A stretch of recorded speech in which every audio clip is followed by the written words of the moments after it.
तो आ जाओ भाई, एमओटी को खत्म करते हैं 5 मिनट में। एमओटी को 5 मिनट में खत्म करने का, मॉलिक्यूलर ऑर्बिटल थ्योरी को 5 मिनट में खत्म करने का मेरा ये मकसद नहीं है कि मैं जल्दी जल्दी करा दूं। इससे मैं बस तुम्हें ये सिखाना चाहता हूँ कि रिवीजन कैसे करते हैं, बड़े से बड़े चैप्टर का रिवीजन कैसे करते हैं। जैसे मान लो एमओटी है, तुमको लग रहा हो कितना बड़ा चैप्टर, देखो अभी कैसे 5 से 10 मिनट में खत्म करते हैं। देखो पहली चीज़ देखो, एमओटी को डिस्कवर किया था किसने? हुन्स और मोलिकन ने, ठीक है। एमओटी जो होता है, मॉलिक्यूलर ऑर्बिटल थ्योरी जो होता है, वो फॉलो करता है अबाउ प्रिंसिपल को, हुन्स रूल को और पॉली एक्सक्लूजन प्रिंसिपल, जो तीनों प्रिंसिपल हैं तुम्हें एटॉमिक स्ट्रक्चर में पढ़ाए गए होंगे, ये तीनों रूल्स को फॉलो करता है, ठीक है।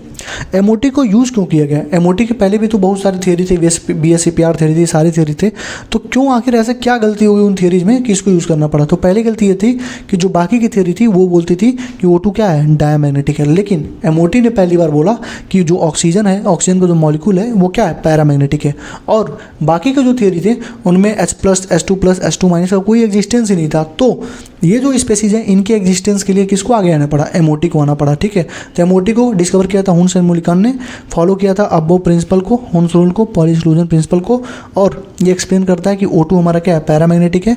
Existence of species like H2+, H- को ये मतलब बताता है, ठीक। अब देखो, अगर नंबर ऑफ इलेक्ट्रॉन किसी में 1 है, 2 है, 3 है, 4 है, 5 है, 6 है, 7 है, 8 है, यहाँ तक 20 तक जाओगे नंबर ऑफ इलेक्ट्रॉन गिनने, ठीक है। तो उसका बॉन्ड ऑर्डर क्या होगा? डायरेक्ट हम लोग बोल देते हैं। बॉन्ड ऑर्डर का फार्मूला होता है, देखो बॉन्ड ऑर्डर का तो फार्मूला होता है NB-NA/2, यानी कि number of electron in bonding molecular orbital minus number of electron in anti bonding molecular orbital upon 2। लेकिन हम लोग इससे नहीं लगाते हैं, हम लोग ट्रिक से अपने खेल जाते हैं। देखो क्या होता है, 1 से 20 तक है, तो देखो जैसे मान लो O2 है, तो O2 में कितने इलेक्ट्रॉन हुए? तो O2 में होता है, 1 में होता है 8, तो 2 है तो कितने हो जाएंगे? 16 हो जाएंगे। जैसे मान लो नाइट्रोजन है N2, 1 में होता है 7, तो इसमें कितना हो जाएगा? 14 हो जाएगा N2 में। समझ रहे हो?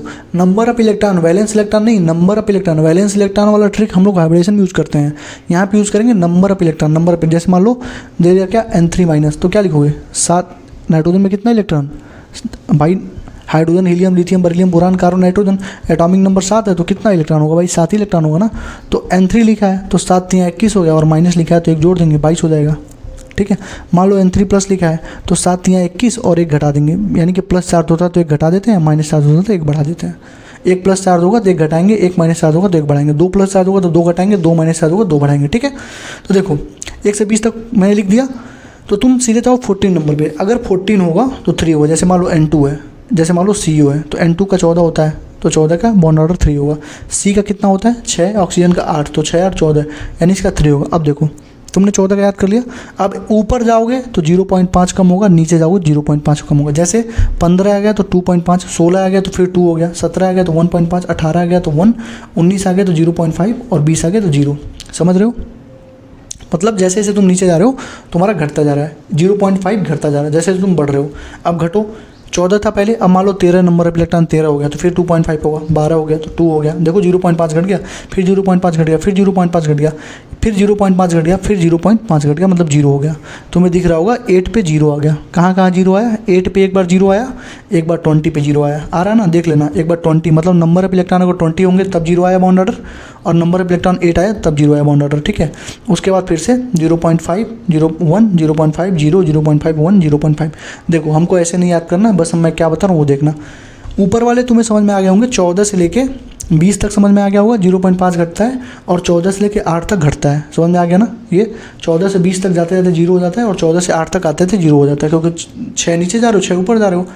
अब तुम्हें कन्फ्यूजन होगा इसको कैसे याद करें, तो इसको हम याद नहीं करना, मैं बता रहा हूँ। देखो 4 वाले का भी 0 होता है, ध्यान रखना, ठीक है। अगर किसी का नंबर इलेक्ट्रॉन 4 है तो उसका भी 0। तो देखो 4 8 20 वाले कभी एग्जिस्ट नहीं करते, क्योंकि 4 का भी 0 होगा, 8 का भी 0 होगा, 20 का भी बॉन्ड ऑर्डर 0 होगा। तो किसी भी में भी नंबर ऑफ इलेक्ट्रॉन अगर 4 8 20 आएंगे तो वो 0 होंगे, वो एग्जिस्ट नहीं करेंगे, ठीक है। 1 3 5 7 9 समझ रहे हो? गैलीलियो ला याद करो, 1 3 5 7 9 ये हमारे 0.5 होते हैं, और 2 6 10 बच गया इसके बीच में तो 1 होता है। समझ में आया चीज़ें? तो 4 8 20 वाले एग्जिस्ट नहीं करेंगे, वो 0 होता है। 1 3 5 7 9 वाले का 0.5 होता है, 2 6 10 वाले का 1 होता है। बस इतना ही हमको पढ़ना था, बाकी खत्म हो गया। देखो एक्सेप्शन क्या है? CO+ का तो होना चाहिए 6 8 14, और 1 घटा दो तो 13 का होना चाहिए 2.5, लेकिन CO+ एक्सेप्शन है।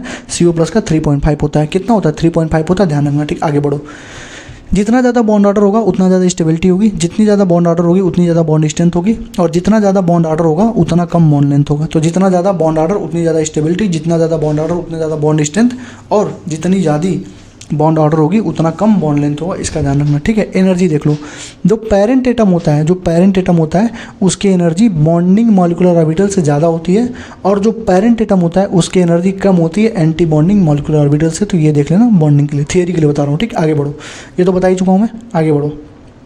अगर देखो एटॉमिक ऑर्बिटल जो होते हैं वो मोनोसेंट्रिक होते हैं, और जो मॉलिक्यूलर ऑर्बिटल होते हैं पॉलीसेंट्रिक होते हैं। क्या होते हैं? एटॉमिक ऑर्बिटल मोनोसेंट्रिक होते हैं, और जो मॉलिक्यूलर ऑर्बिटल होते हैं पॉलीसेंट्रिक होते हैं। अगर बॉन्ड ऑर्डर सेम है तो जैसे मान लो किसी का बॉन्ड ऑर्डर 3 आ गया, ए का और बी का, दोनों का 3 आ गया, तो दोनों में क्या देखेंगे, किसमें number of anti bonding electron ज़्यादा है। तो जिसमें number of anti bonding electron ज़्यादा होगा उसकी स्टेबिलिटी कम होगी, समझ रहे हो।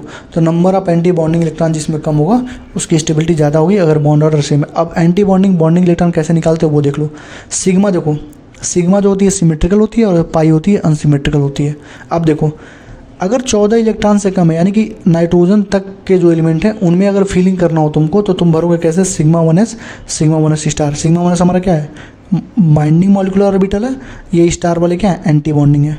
तो पहले भरोगे सिग्मा 1s, फिर सिग्मा 1s स्टार, फिर सिग्मा 2s स्टार। अब देखना यहाँ पे, उसके बाद भरते हो सीधे पाई 2px, पाई 2py, फिर सिग्मा 2pz। यानी कि अगर तुमको मैंने बोला 10 भरना है तो तुमने इसमें भरा 2, 2 4, 2 6, 2 8। यहाँ पे 2 नहीं भरोगे, गलती हो जाएगा, दोनों बराबर है ना, तो तुमको इसमें 1 भरना पड़ेगा, फिर इसमें 1 भरना पड़ेगा। 10 हो गया, मान लो 12 भरना होता तो फिर इसमें 1 भरोगे, फिर इसमें 1 भरोगे, 12 हुआ, ठीक है। 2 2 1 में 2 ही तो भर सकते हो भाई, एक ऑर्बिटल में 2 ही तो भर सकते हो, तो 12। उसके बाद सिग्मा 2pz में 2 भर सकते हो, यहाँ पे फिर से 1 भरोगे, फिर 1, फिर 1, फिर 1, फिर यहाँ पे 2, समझ रहे हो।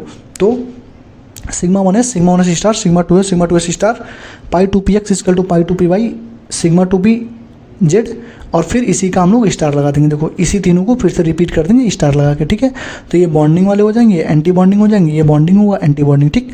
अब 14 से ज़्यादा इलेक्ट्रॉन अगर हो गए तो उसके लिए क्या होगा, यहाँ तक तो सेम रहेगा, बस अब देखना जो सिग्मा 2pz होता है वो पहले आ जाएगा। क्या हो जाएगा, सिग्मा 2pz पहले आ गया, फिर पाई 2px, पाई 2py हो जाएगा, और अब पाई 2px ये जो पहले था वैसे सेम उसको लिख देंगे। समझ में आई चीज़ें।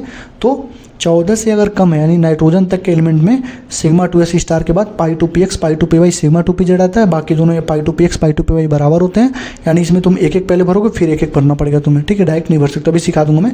और इसमें क्या होता है, बस सिग्मा 2pz हमारा उल्टा हो जाता है और बाकी दोनों ऐसे सेम रहते हैं, ठीक है। यानी सिग्मा 2pz पहले कर देना, बाकी जैसे लिखा है सबको ऐसे लिख देना, ठीक। अब देखो नंबर ऑफ इलेक्ट्रॉन अगर इवन है तो डायमैग्नेटिक होगा, नंबर ऑफ इलेक्ट्रॉन अगर ऑड है तो पैरामैग्नेटिक होगा। लेकिन ये हमेशा गलत, सही नहीं होता है, गलत भी होता है। कहाँ पे एक्सेप्शन, कहाँ पे है, B2O2S2 boss, BOS boss, B2O2S2 B2O2S2 जो होते हैं वो पैरामैग्नेटिक होते हैं, ठीक है।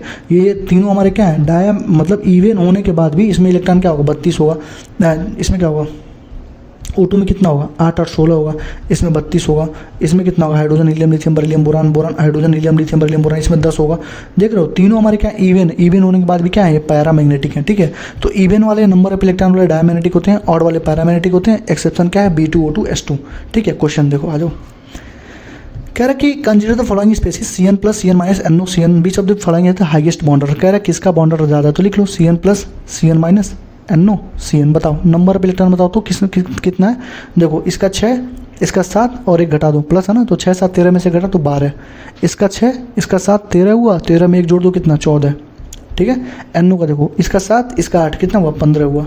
कार्बन का 6 होता है, नाइट्रोजन का कितना होता है, 7 होता है, तो 13 हुआ। तो बताओ सबसे ज़्यादा बॉन्डर किसका होता है, 14 का होता है, कितना होता है, 3 होता है। तो CN minus is the answer. सबसे ज़्यादा मैक्सिमम बॉन्डर किसका होगा, CN माइनस का होगा, ठीक। आगे बढ़ो।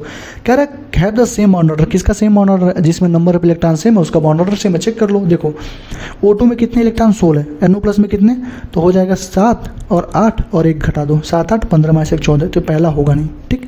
देखो CN माइनस और CO में, देखो CN माइनस में कितना था, अभी बताया हूँ 14 था। CO में कितना होगा, C का 6, ऑक्सीजन का 8, 14। देख रहे हो, तो CN माइनस में भी 14 इलेक्ट्रॉन है, CO में भी 14 इलेक्ट्रॉन है। इसका भी बॉन्ड ऑर्डर 3 होगा, इसका भी बॉन्ड ऑर्डर 3 होगा, तो क्या होगा, 80 का B, ठीक है, 80 का B, ठीक है ना, कोई दिक्कत, 80 का B हो जाएगा।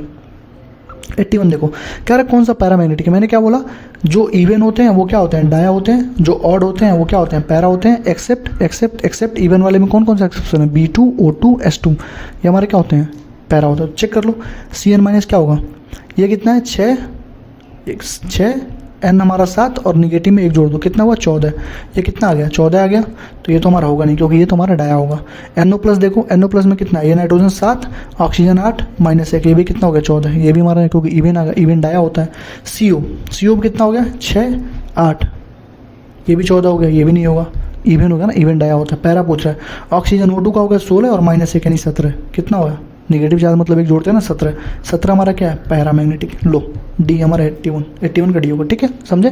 देखो कह रहा है जब O2 से O2 माइनस में जाओगे तो इलेक्ट्रॉन कहाँ ऐड होगा? तो मैंने क्या बोला था, O2 में कितने इलेक्ट्रॉन है? 16 हैं। 16 से किस में जा रहे हो? 17 में जा रहे हो, ठीक है, 16 से 17 में। तो मैंने क्या बोला था, अगर 14 तक हो तो वो रूल लगेगा, 14 के ज़्यादा हो तो कैसे बढ़ते हैं? Sigma 1s star, sigma 2s star, sigma 2pz, पाई 2px, पाई 2py, पाई 2px स्टार, पाई 2py स्टार, सिग्मा 2pz, यही होता है। तो देखो 16 पहले था तो हमने भरा 2, 2 4, 2 6, 2 8, 2 10। अब देखो ये दोनों बराबर होते हैं, सिग्मा पाई 2px, पाई 2py, तो 2, 2 4, 2 6, 2 8, 2 10, एक 11, एक 12, एक 13, एक 14 भर दिया। हमको 16 चाहिए तो इसमें भर दिया 16, इसमें भरोगे ना, इसमें 2 भर दोगे ना तो गलत हो जाएगा। 2 कभी नहीं भरोगे क्योंकि पाई 2px, पाई 2py क्या होते हैं? दोनों हमारे बराबर होते हैं। तो 2, 2 4, 2 6, 2 8, 2 10, 2 12, 2 14 हुआ, एक 15, एक 16 भर दिया ना मैंने। तो मतलब 16 वाला जब भरोगे तो एक पाई स्टार 2px में आएगा, एक पाई स्टार 2py में आएगा। अब कह रहा है O2 माइनस में चले गए, यानी 17 में चले गए। 17 में भरने के लिए कहाँ भरोगे? यहाँ भरोगे ना, एक यहीं तो भरोगे। तो किस में भर रहे हो? पाई स्टार 2px में, तो पाई स्टार ऑर्बिटल में भर रहे हो, तो 85 का ए आंसर होगा, ठीक है, समझे? तो हर वैरायटी के क्वेश्चन करवा रहा हूँ, ठीक। देखो कह रहा है number of anti bonding orbital in O2 minus, O2 2 minus में कितना एंटी बॉन्डिंग होगा? तो देखो क्या लिखा है, O2 2 माइनस, तो कितने इलेक्ट्रॉन हुए? 18 हुआ ना। अरे 8 2 16 और 2 4 तो 18 हो गया। 18 भर दो यहाँ पे, देखो यहीं पे देखना, 2 2 4, 2 6, 2 8, 2 10, 2 12, 2 14, 2 16, और इसमें इसको तुम ऐसे भरोगे ना, देखो ये रुक जाओ, देखो यहाँ तक कितना हुआ? यहाँ तक कितना हुआ? 2 2 4, 2 6, 2 8, 2 10, 2 12, 2 14, एक 15, एक 16, एक 17, एक 18, ठीक है।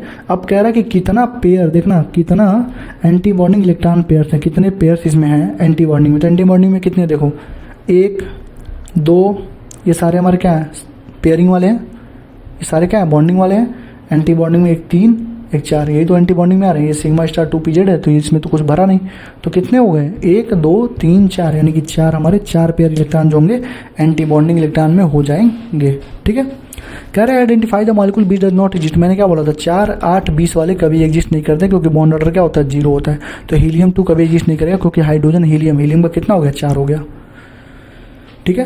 कह रहा है कि बता दो करेक्ट बॉन्ड ऑर्डर, तो लिख लो भैया O+2 है, O-2 है और O2 2+ है। बताओ O2 का होता है 16, 16 में से 1 15, O2 का होता है कितना? 16 में से 1 17, O2 का होता है कितना? O2 का होता है 16, 16 में 2 14, यानी सबसे ज़्यादा किसका होगा? 14 वाले का होगा। तो O2 प्लस सबसे ज़्यादा, O2 2 प्लस सबसे ज़्यादा, O2 2 प्लस सबसे ज़्यादा, ये दोनों खत्म, ये खत्म, या तो ये तो ये। और सबसे कम किसका? O2 माइनस का, तो O2 माइनस का सबसे कम हो जाएगा। 95 का कितना दिया है? B, ये गलत दिया है, O2 माइनस ही होगा, ठीक है, B। अरे 14 का कितना? 3, 15 कितना? 2.5, 16 कितना? 2, 17 कितना? 1.5, यही तो बताया था, एक एक आधा आधा घटता रहता है, सिंपल सी बात है। ये देखो कह रहा है the ground state electronic configuration of valence shell कितना है? नाइट्रोजन का इतना कुछ दिया। नाइट्रोजन का कितना होता है? नाइट्रोजन का होता है 14, कुछ करना नहीं है, 3 इसका होगा। 14 का कितना होता है? 3 होता है, ठीक है। तो आई होप कि तुम्हें सारे मैंने पॉइंट क्लियर कर दिया। देख रहे हो 10 मिनट में अगर मैं तुम्हें MOT पढ़ा सकता हूँ तो 5 मिनट में तुम्हें हाइब्रिडाइजेशन भी पढ़ा सकता हूँ। 5 मिनट में तुम्हें, जैसे देखो अब तुम्हें बहुत बड़ा चैप्टर लगेगा क्या? Chemical bonding. तो केमिकल बॉन्डिंग तुम्हें रिवाइज करने में बहुत ज़्यादा टाइम लगता है, लेकिन कैसे रिवाइज करना है? ऐसे ही करना है। देखो सबसे पहले उठाओ क्या? Lewis rule, octet rule. 5 minute लगा तुमने पढ़ा, 2 मिनट लगा एक्सेप्शन पढ़ने में, 5 मिनट में तुमने लेविस ऑक्टेट रूल खत्म कर लिया। उसका तुम डायरेक्ट आए कहाँ पे? हाइब्रिडाइजेशन पे। हाइब्रिडाइजेशन में तुम्हें लगा 10 मिनट, तुमने सारा कुछ पढ़ लिया। sp3d से कितना होता है, ट्राइगोनल प्लेनर जो भी स्ट्रक्चर है तुमने पढ़ लिया। उसमें तुम्हें लगा कितना? 15 मिनट, 10 मिनट लगेगा हाइब्रिडाइजेशन पढ़ने में। 20 मिनट हुआ, 10 और 5 15 मिनट हुआ ना। उसका तो MOT पढ़ने में तुमको 10 मिनट लगा। देख लो कैसे करा दिया पूरा क्वेश्चन, तो कितना हुआ? 25 मिनट लगा। और तुम 10 से 15 मिनट दे दो bond angle, bond length, bond parameter देखने में, मतलब 35 मिनट में ही तुम्हारा पूरा केमिकल बॉन्डिंग खत्म हो जाएगा। पीरियडिक टेबल में भी ऐसे करना है, पहले बेसिक पढ़ लिया 10 मिनट में, फिर 10 मिनट में इलेक्ट्रोनेगेटिविटी देख लिया और इलेक्ट्रॉन गेन एफिनिटी देख लिया, और 5 मिनट में साइज देख लिया, और लास्ट में जो बेसिक चीज़ें हैं जो उसके नेमिंग वाले हैं वो देख लिया। मतलब आधे घंटे 20 से 25 मिनट में तुमने पीरियडिक टेबल भी खत्म कर दिया। तो ऐसे ही गो थ्रू करके पढ़ना होता है। तुम्हें नहीं कि डिटेल में पढ़ना। देख रहे हो डिटेल में भी मैंने पढ़ा दिया। इसके बाहर तुम जाओ 200 क्वेश्चन लगा देना केमिकल बॉन्डिंग के, 200 क्वेश्चन लगा देना, 200 क्वेश्चन लगा के तुम सही कर दोगे। लेकिन 200 क्वेश्चन लगाने का टाइम है नहीं, तो मैंने सारे क्वेश्चन को देखो अलग अलग वैरायटी के उठाए, इसलिए मैं बोलता हूँ हर एक टॉपिक को क्वेश्चन करो, लेकिन वैरायटी वाले क्वेश्चन करो, ठीक है। तो thank you, all the best, मिलता हूँ नेक्स्ट वीडियो में।